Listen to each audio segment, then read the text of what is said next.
మైత్రే మైత్రే,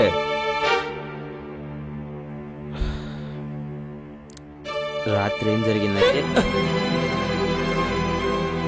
మాట తప్పి మీరు బతకగలరేమో కానీ మనసుని చంపుకొని నేను బతకలేను. మీరేం నాకు సంజాయిషి చెప్పనక్కర్లేదు. అది కాదు మైత్రి, రాత్రి మీ అసలు రంగు బయటపడింది. ఇలాంటి దురలవాట్లకి బానిసలైన మగవాళ్ళని నేను భరించలేనని పెళ్లికి ముందే చెప్పాను. అయినా నా మాటను మీరు గౌరవించలేదు. ఇంత చిన్న విషయానికి కోపం దేనికి? చిన్న విషయమా? తాగి రావడం మీకు చిన్న విషయం అనిపిస్తుందేమో గాని తాగుబోతుతో సంసారం చేసే సంస్కారం నాకు లేదు. తాగుబోతేంటి? అర్థం లేని మాటలు మాట్లాడుతున్నావు. ఏదో ఫ్రెండ్ బలవంతం చేస్తే కంపెనీ కోసం తాగాను. కంపెనీ కోసమా? కంపెనీ కోసం రేపు ఒక ఆడదాన్ని తెచ్చుకుందామంటారు, అప్పుడేం చేస్తారు? నోటుకొచ్చినట్టు మాట్లాడకు. సొసైటీలో నలుగురితో పాటు తిరిగేటప్పుడు అలా అడ్జస్ట్ అవ్వక తప్పదు. మీరు సొసైటీ కోసం ఏమైనా ఊరేగండి, నాకు అభ్యంతరం లేదు. ఒక్కరోజు తాగినందుకు ఇలా ఇష్టం వచ్చినట్టు మాట్లాడతావేంటి? ఇలా తప్పు చేయడం మీకేం కొత్త కాదు. నిన్న సిగరెట్ తాగారు, ఈ రోజు మందు కొట్టొచ్చారు, రేపు దేన్నో ఒకదాన్ని ఇంటికి తీసుకొస్తారు, నన్ను మెడపెట్టుకుని బయటకు గెంటేస్తారు. ఈ నరకం నేను భరించలేను. ఏంటి నువ్వు అనుభవిస్తున్న నరకం? లోకంలో ఏ ఆడది పడిన కష్టాలు నువ్వు పడుతున్నావా? అసలు నేను చిత్రహింసలు చేసినట్టు మాట్లాడుతున్నావు ఏంటి? ఇంతకంటే ఏం కావాలి? నన్ను కార్లో తిప్పమని కాని మేడల్లో కాపురం చేయించమని కాని ఏనాడు మిమ్మల్ని అడగలేదు. నా భర్త అందరి మగవాళ్ళలా కాక ఎటువంటి దురలవాట్లు ఉండకూడదనుకున్నాను. అలా అని మీ దగ్గర మాట తీసుకున్నాను. కానీ మీరే ఆత్మవంచన చేసుకొని నన్ను మోసం చేశారు. నేను చేసింది తప్పేమోనని ఒకసారి మీ మనస్సాక్షిని అడిగి తెలుసుకోండి.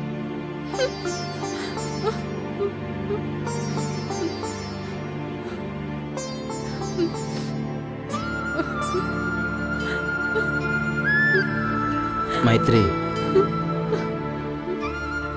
మైత్రి, ఏడవకే, ఊరుకో నాన్న బంగారం. మిమ్మల్ని కట్టుకున్నందుకు నాకు ఏడిపే కదా మిగిలింది. మైత్రి, నా మాట నువ్వే. మగవాడిగా నా పౌరుషం నా చేత తాగించింది. ఇల్లాలుగా నీ బాధ్యత నేను భయపెట్టింది. I'm sorry. I promise you. దీన్ని బలహీనంగా మారనివ్వను. ఇంకెప్పుడు తాగను. నీ మీదొట్టే, సరేనా? నవ్వు నవ్వు నవ్వు నవ్వు నవ్వు నవ్వు నవ్వు నవ్వు. అది నవ్వు నవ్వు.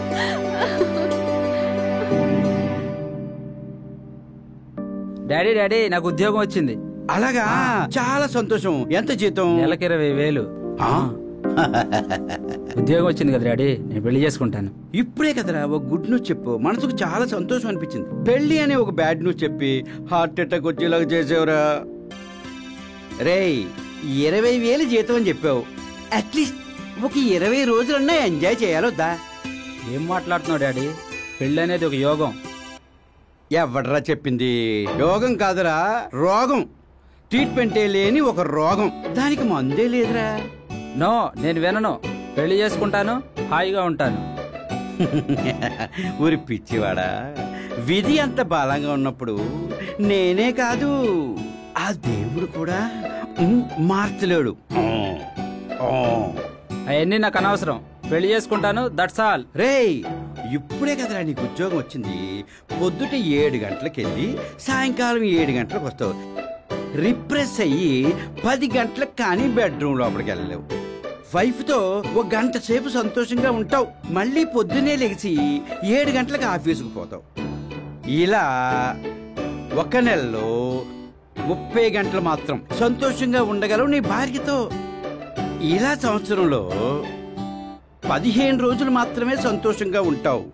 ఏంటి, కేవలం 15 రోజులు సంతోషం కోసం 350 రోజులు కష్టపడతావా ఏంటి?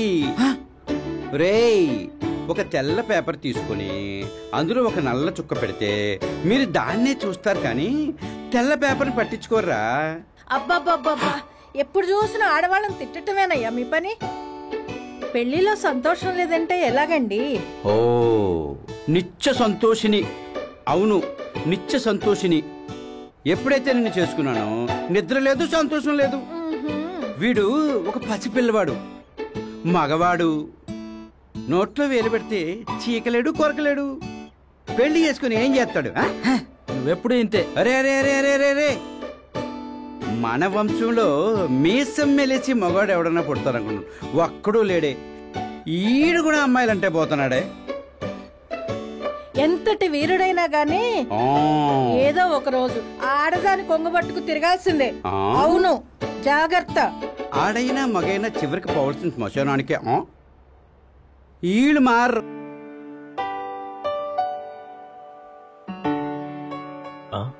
Ravi, sir time 7:30 అయిందయ్యా.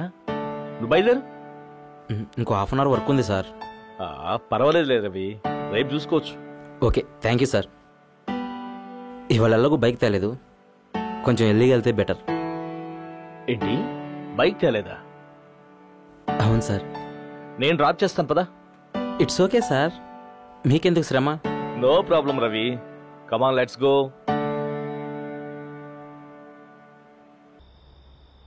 Sir sir రండి సార్. ఓకే రవి. మైత్రి, మైత్రి. వస్తున్నానండి. Sir, she is my wife. నమస్కారం అండి.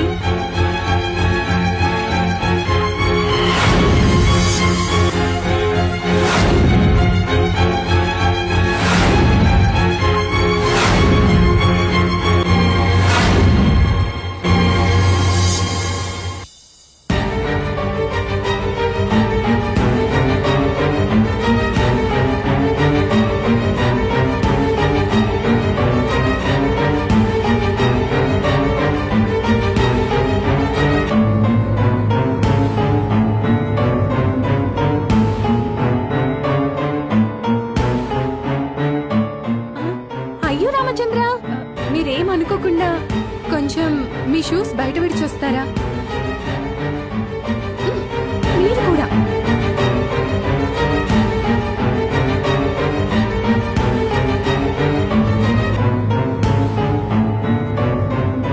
సార్ సార్, కొంచెం. ఓకే ఓకే, వెళ్ళండి. రండి సార్. ఇప్పుడు ఓకేనా? మీరు మరోలా అనుకోకండి సార్, నా భార్యది కొంచెం పాతకాల పద్ధతి. ఇట్స్ ఆల్ రైట్ రవి, ఈ ఇంట్లో ఇలాంటి పాత పద్ధతులే ఉంటాయి.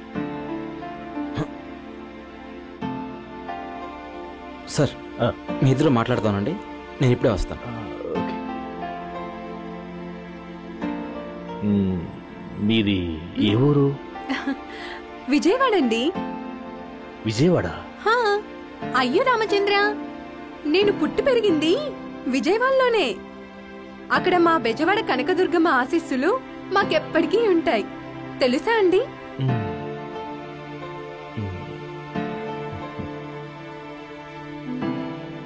అయ్యో రామచంద్ర, నేను మిమ్మల్ని ఇలా నిల్చోబెట్టే మాట్లాడుతున్నాను. మీరు కూర్చొని, నేను వెళ్ళి కాఫీ తీసుకొస్తాను.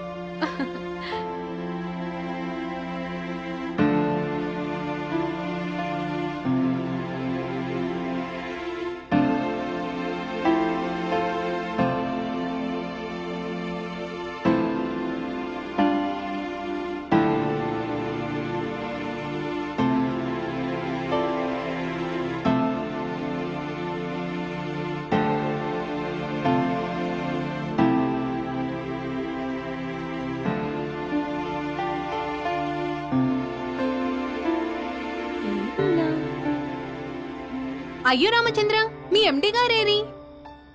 ఏముంది, నీ మాటలు విని భరించలాగా వెళ్ళిపోయాడు. ఎల్లే వాళ్ళని ఆపగలమా ఏంటి? ఏయ్, కాఫీ ఇవే. నీకివ్వను పో.